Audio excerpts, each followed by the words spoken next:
Look at yourself the last time someone cut you off in traffic or didn't text you back. You didn't just get mad, you had a full-blown emotional system restore, like a wet smartphone dropped in a sink. Most guys explode like cheap fireworks at the slightest spark, turning their life savings of dignity into smoke over a minor inconvenience. Meanwhile, the man who stays ice cold while everything burns around him quietly collects the kingdom everyone else torched in their little temper tantrums. Emotional control isn't about being a boring, lifeless robot. It's about realizing that every time you lose your temper, you are handing your remote control to a toddler. Let's reclaim your screen time.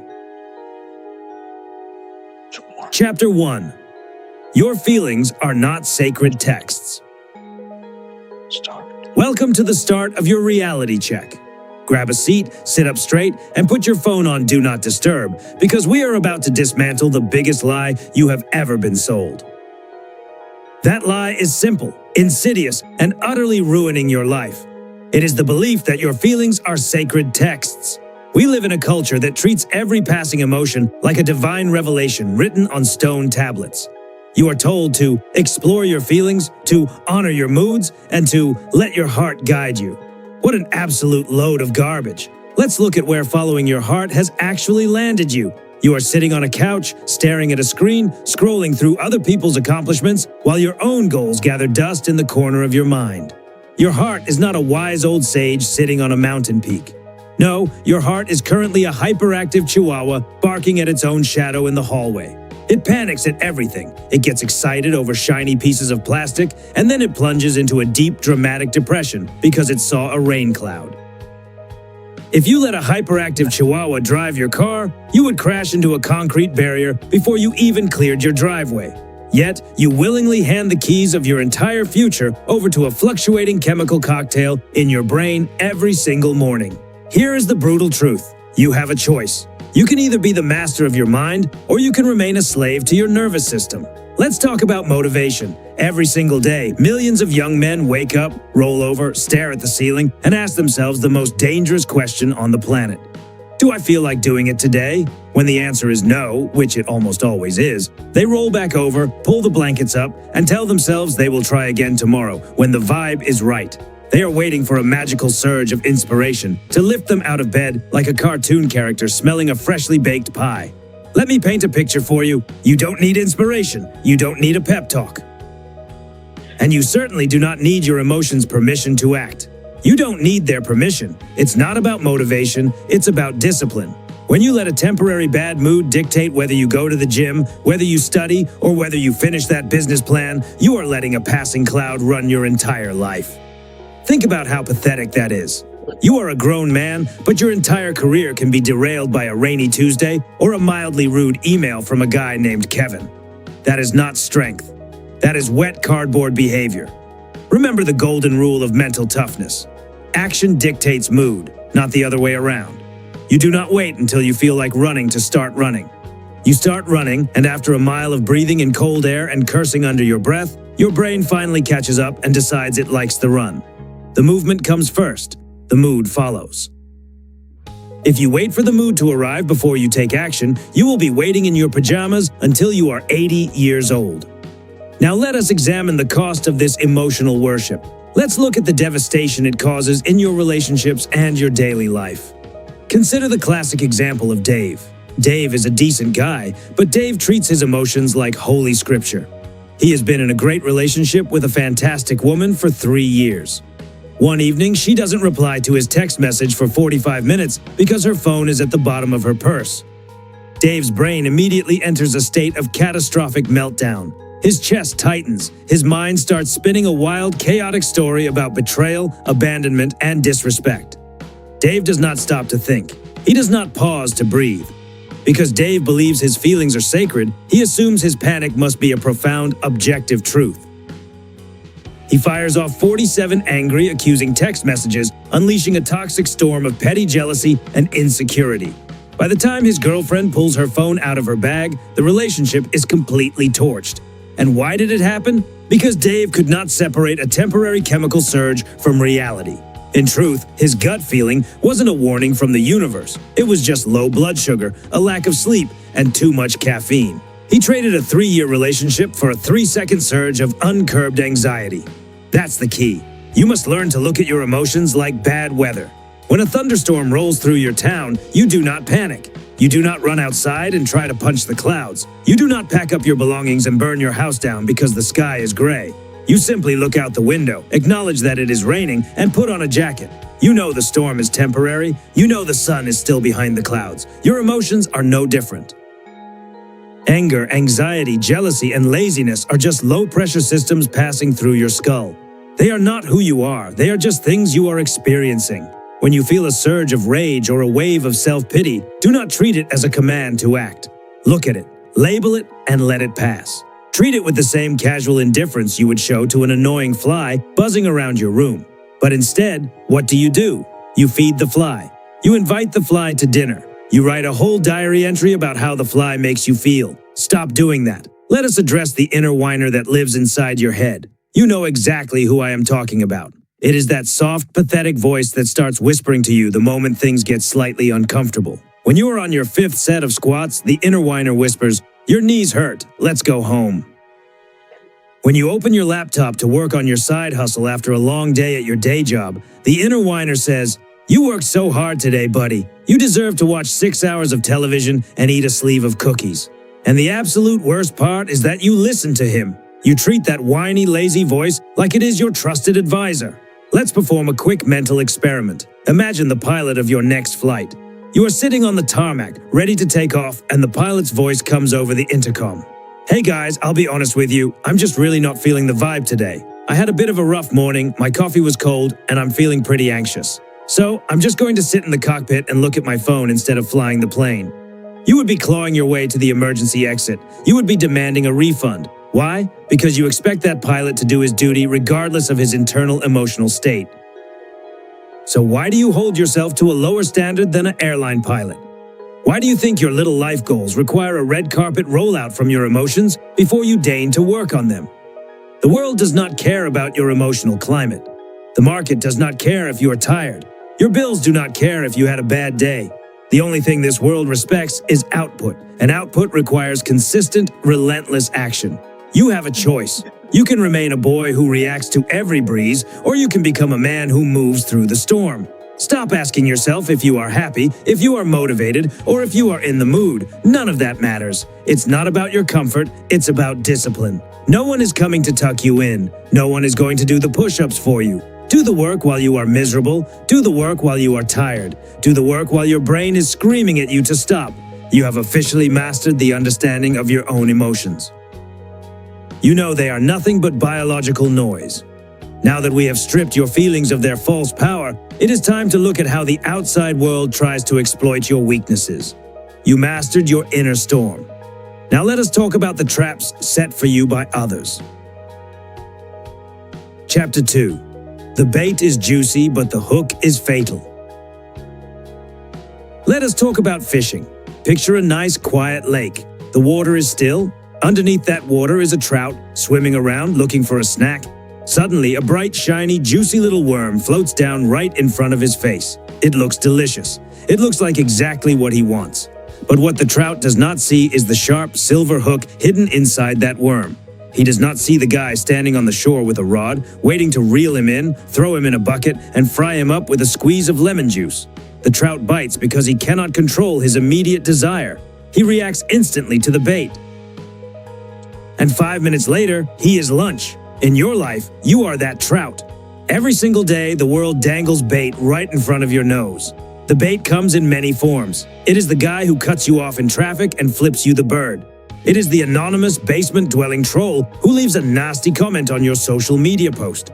It is the passive-aggressive co-worker who tries to undermine you in the hallway. It is the partner who knows exactly which buttons to press to make your face turn red. They are all standing on the shore, holding their little fishing rods, waiting for you to bite. They are begging you to bite. They want you to scream, to type a furious paragraph, to honk your horn, and to lose your absolute mind. And every time you react, gulp. You swallowed the hook. Now they own you. They can reel you in whenever they want. You have a choice. You can either keep biting like a brainless, scaly water creature, or you can let the bait float right past your face and swim away. It's not about ignoring the disrespect, it's about discipline. When you react to someone trying to provoke you, you are giving them your most valuable asset, your focus and your peace of mind. You are saying, "Here, please take my energy, please take my happiness. I don't want it anyway." To prevent this, you must master the 3-second pause. This is the ultimate neurological safety valve. When someone insults you or tries to bait you, your amygdala, your primitive animal brain, fires a massive alarm. It wants you to fight, bite, and yell. But if you can force yourself to pause for exactly 3 seconds before you speak, write, or move, something magical happens. The blood flows away from your emotional animal brain and moves into your prefrontal cortex, your rational human brain. In those 3 seconds, the steering wheel is handed back to the adult in the room. Let us move from the highway to the office and look at the professional trap. Enter Gary. Gary is a middle manager with a beige polo shirt, a severe lack of personal hobbies, and a passive-aggressive streak wider than the Grand Canyon. You are sitting at your desk, minding your own business, when Gary sends an email. The subject line reads, "Per my last email." The body of the message is a masterclass in professional disrespect. He suggests that you were too lazy to read his previous notes, that your work is lacking, and he CCs your entire department just to twist the knife. Your chest immediately tightens. Your fingers hover over the keyboard like a gunfighter preparing for a duel. You want to type a response that will tear Gary's soul out of his body. You want to CC his boss's boss, and the building's janitor just to prove how wrong he is. You want to destroy him. If you send that angry, defensive email, you lose. You have let a poorly phrased sentence from a guy who wears Velcro shoes dictate your career trajectory, your reputation, and your afternoon. Gary has successfully hooked you. He is reeling you in, and you are flapping around on the dry dock looking ridiculous. That's the key. You must step back, breathe, and let the silence do the heavy lifting. You do not need to defend your honor to Gary. You don't need their permission to be the most competent, immovable person in that office. Here is what you do instead. You open a text document, completely separate from your email app so you do not accidentally hit send. You type out your absolute worst, most toxic, flame-throwing response. Get it all out. Call him a complete and utter melonhead. Then you select all, you hit delete, and you close the document. Then you wait an hour. Once your blood pressure is back to normal, you reply with a cold, dry, factual response that completely ignores his attitude and only addresses the work. You say, "Thanks for the update, Gary. The files have been uploaded. Let me know if you need anything else." Do you know what that does to Gary? It completely destroys his strategy. He wanted a fight. He wanted to make you look unprofessional in front of the whole department.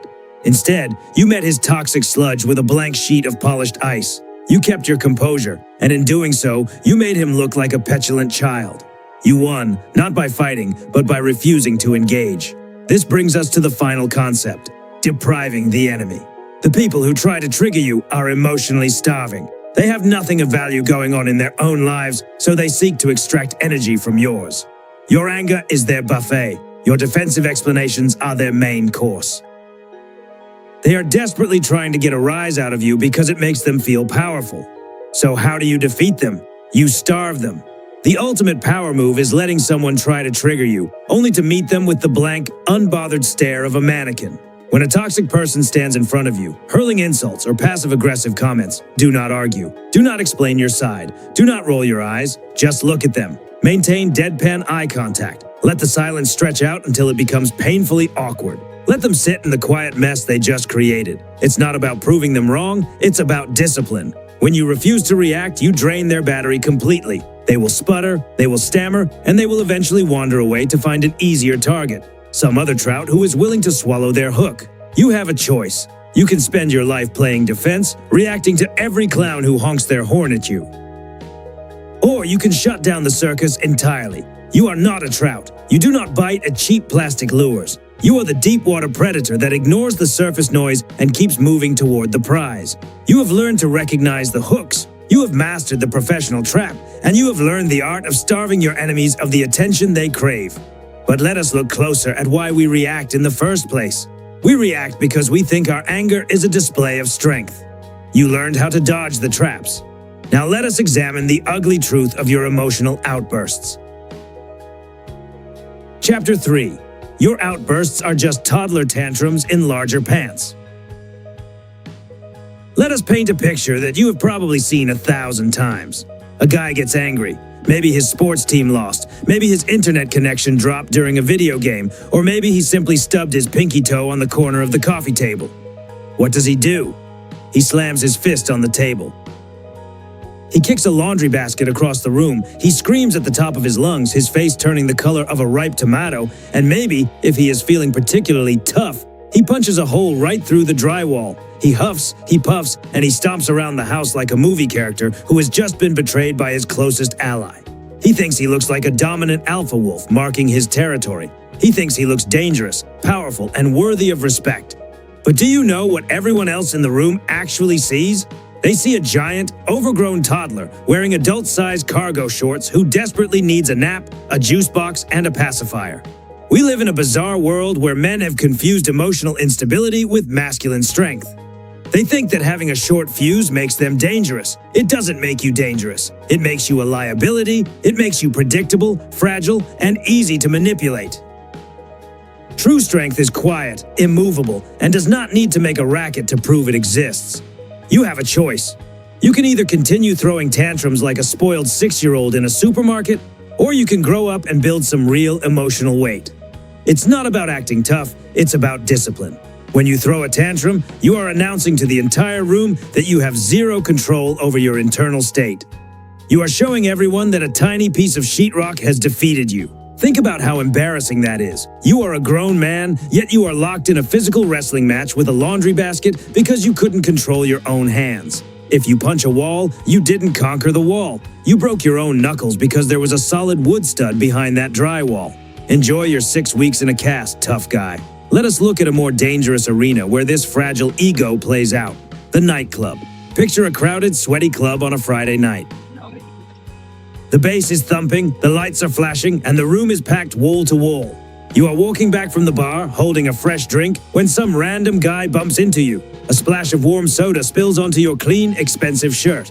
He does not apologize. In fact, he turns around, looks you up and down, and gives you a smug, dismissive smirk. Your ego instantly goes to red alert.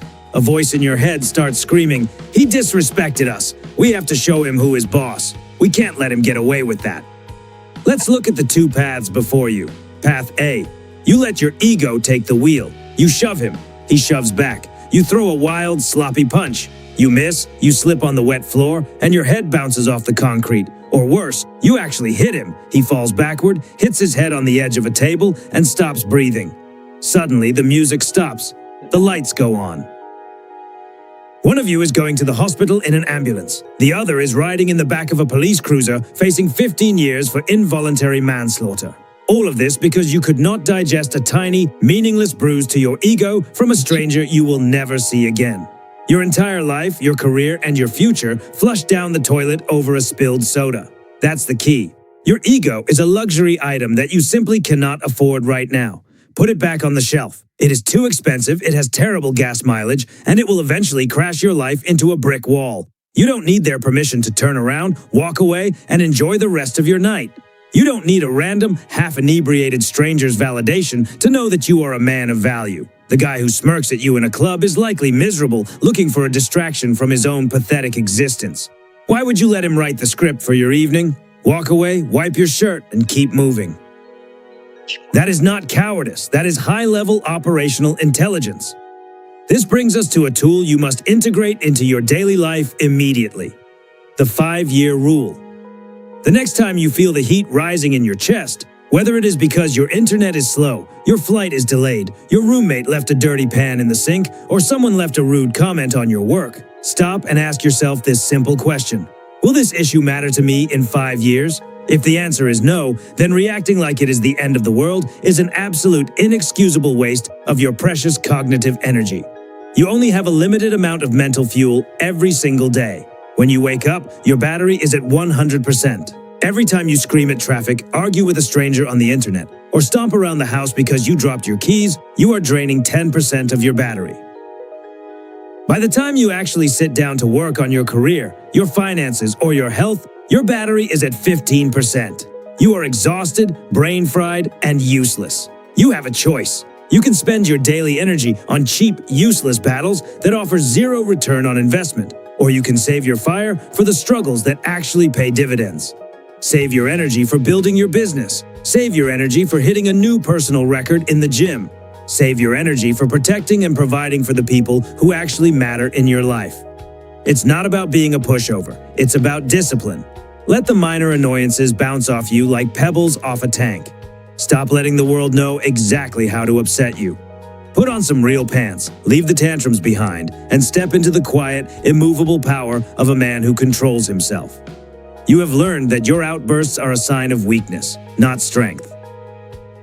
You have thrown away your fragile ego, and you have started using the 5-year rule to protect your valuable energy. Now let us look at the ultimate weapon of emotional control. It is a weapon that costs nothing, requires no physical strength, and completely paralyzes your opponents. You stopped shouting. Now let us look at the power of saying absolutely nothing. Chapter 4. Silence is the loudest answer. We live in an incredibly noisy world. Everyone is screaming, everyone is broadcasting, and everyone is desperately fighting for the last word.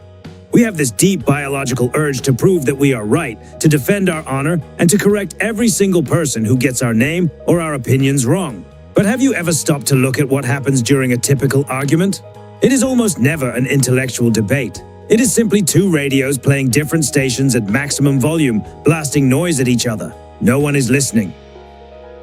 No one is changing their mind. It is just a useless loop of hot air designed to drain your cognitive energy and keep you completely distracted from your real goals. The moment you argue with an absolute potato, you validate their existence.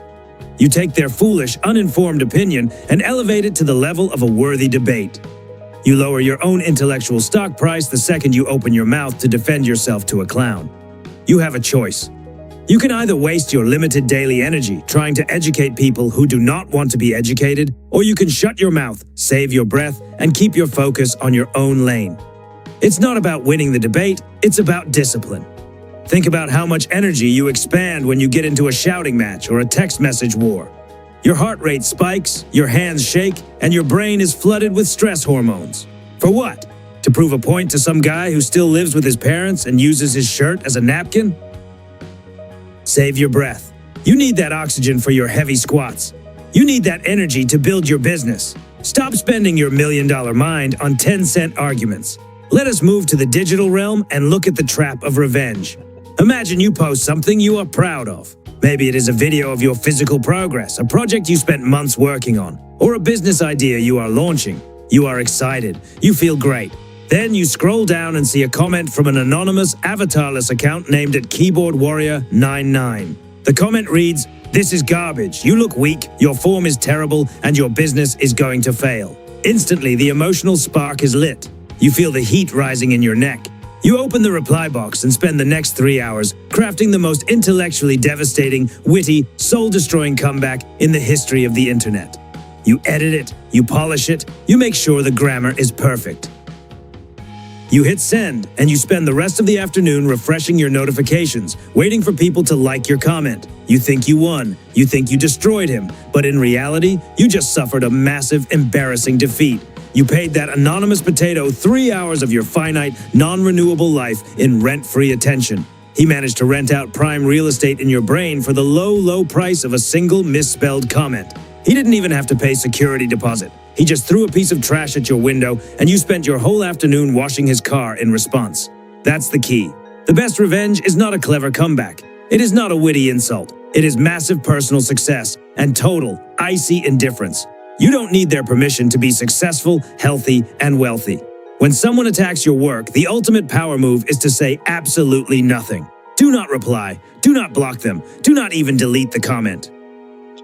Just leave it there, completely ignored, while you continue to build your skyscraper. Let them scream at the sky while you quietly collect the rewards of your hard work. Your indifference is a nuclear option. It tells them that they are so insignificant, they do not even warrant a reaction from you.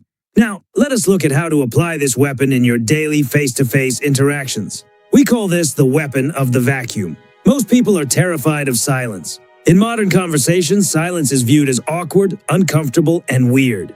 People will say almost anything to fill a gap in the conversation, even if it means saying something stupid or exposing their own weaknesses. You must learn to become comfortable with uncomfortable silences. Imagine you were in a meeting or at a social gathering and someone tries to bully, manipulate, or make a passive-aggressive joke at your expense in front of a group. They want you to get defensive. They want you to laugh nervously or try to explain yourself. Do not do any of those things. Simply stop talking. Look them dead in the eyes. Maintain relaxed, steady eye contact. Count to 5 slowly in your head. Do not blink rapidly. Do not tilt your head. Just look at them with the blank expression of a stone statue. Watch what happens to their face. Watch how quickly their smug grin turns into absolute panic. Because you did not fill the silence, they are now forced to sit in the awkward vacuum they just created. They will start to sweat. They will try to explain their joke. They will say, "Oh, I was just kidding, you know. It wasn't a big deal." They will dig their own hole, jump inside it, and pull the dirt over their own heads, all while you watch them in complete silence. It's not about defending your ego, it's about discipline. When you master the art of silence, you control the room. The loudest person in the room is always the weakest, because they are constantly begging for attention and validation. The quietest man is the most dangerous because no one knows what he is thinking, what his next move is, or how to trigger him. You have a choice. You can be the noise, or you can be the silence. Choose silence. You have learned to let the useless arguments go. You have traded the desire for revenge for massive success and total indifference. And you have learned to use the weapon of the vacuum to watch your enemies defeat themselves. Now, it is time to put all of these pieces together. It is time to take your mind and turn it into something indestructible. You learned to stay silent. Now let us build your permanent mental fortress. Chapter 5. Build an iron fortress, not a glass house. We have reached the final stage of your mental reconstruction. We have stripped away your emotional worship, we have taught you to dodge the emotional traps of others, we have exposed your tantrums, and we have handed you the weapon of silence. Now, it is time to build something permanent. It is time to talk about your structural integrity. Most men in modern society live in glass houses. From the outside, their lives might look beautiful, shiny, and expensive. They have the clean clothes, the nice haircut, and the fancy gym membership. But because their minds are built of glass, a single pebble thrown by life can shatter their entire reality. If their morning coffee is lukewarm, their entire morning is ruined. If the train is 10 minutes late, they are stressed for the rest of the day. If it starts to rain when they plan to go for a walk, they curl up on the couch and complain about their bad luck. If this is you, let's be honest. Your mental fortress is actually just a wet cardboard box. It disintegrates the second a light breeze blows through the yard. You are fragile, soft, and completely unprepared for the reality of a chaotic world. You have a choice. You can either remain a glass house, waiting to be shattered by the next minor inconvenience, or you can build an iron fortress that can withstand a Category 5 hurricane. It's not about your external environment, it's about discipline. You cannot control the economy. You cannot control the traffic. You cannot control the weather, the trains, or the moods of the people around you. The external world is a chaotic circus of random events, but you can absolutely control the structural integrity of your own mind. You build thicker walls through voluntary discomfort. If you only work when you feel good, if you only exercise when the weather is perfect, and if you only eat well when you are happy, you are a fair weather soldier. You must train your mind to operate in the mud, take cold showers, run in the rain. Lift weights when you are tired, lift them when you are sore. Train yourself to look at discomfort not as a tragedy, but as a workout for your soul. Let us discuss your next practical assignment: mental fasting. You have probably heard of fasting from food to cleanse your body, but you desperately need to fast from your own emotional garbage. For the next 7 days, you are going on a strict complaint-free diet. You are not allowed to complain about the traffic. You are not allowed to complain about your boss, the weather, your sore muscles, or how tired you are. Not a single whine is allowed to exit your mouth.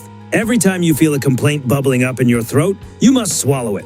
Push it down. Keep your mouth shut. Every time you hold back a whine, you are pouring another layer of reinforced concrete into your mental foundation. You are stopping the leaks. Most guys are constantly leaking energy through their mouths.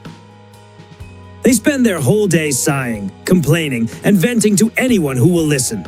They are draining their own power, turning themselves into wet napkins. That's the key.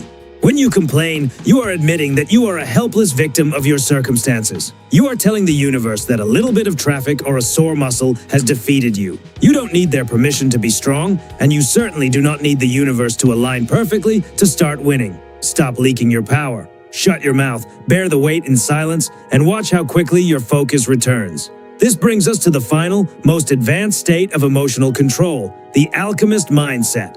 The weak glasshouse man reacts to every obstacle with a victim's cry. Why is this happening to me? Why did they cancel my flight? Why did my partner break up with me? Why is life so unfair? The Iron Fortress man does not play the victim. He is an alchemist. He takes the toxic, ugly, chaotic garbage that life throws at him and he spins it into gold. When chaos strikes, the trained man does not ask, "Why me?" Instead, he looks at the wreckage, smiles, and asks, "How do I exploit this situation to my advantage?" Imagine your gym closes for renovation for a month. The glasshouse man says, "Well, I guess I can't work out for 4 weeks. This is so annoying. My progress is ruined." The Iron Fortress man says, "Perfect. This is my opportunity to master outdoor calisthenics, run steep hills until my lungs burn, and build a level of explosive conditioning I could never get inside a weight room." Imagine your business partner leaves you, taking half your clients. The weak man cries and blames them. The alchemist says, "Excellent. Now I can rebuild my business from scratch without their useless, bloated ideas dragging me down. I will build it faster, leaner, and more profitable than before." This is not toxic positivity. This is ruthless, high-level strategy. The storm is going to blow regardless of your feelings. You cannot stop the wind from blowing, so stop crying about the breeze. Instead, build a windmill and let the storm power your entire kingdom. It's not about what happens to you, it's about discipline. You have a choice. You can let the world break you, or you can let the world make you. Build your fortress, thicken your walls, stop complaining, start exploiting your obstacles, and become the man who remains ice cold while everyone else is burning up in panic. You have built the fortress. The walls are up, the concrete is dry, and the weapons are loaded. Now, there is only one thing left to do. It is time to step out into the world and put this training into action. You built your fortress. Now let's talk about how you are going to live in it. Here is your final call to action. We are done talking. The class is over, the theory is done, and now it is time to step out into the cold, chaotic world. From this moment on, you are no longer a leaf blown around by the wind of other people's opinions, bad moods, or minor inconveniences. You are the rock that the waves break against. The next time someone tries to pull your strings, remember this audiobook, freeze your reaction, and watch them struggle to get a rise out of you. Your homework starts right now. Go 24 hours without complaining, without reacting to a provocation, and without letting your feelings dictate your duties. Shut down the circus. Put the monkeys back in their cages. Go out there, keep your ice-cold focus, and build your kingdom while the rest of the world burns itself down. Now turn off this screen and get to work.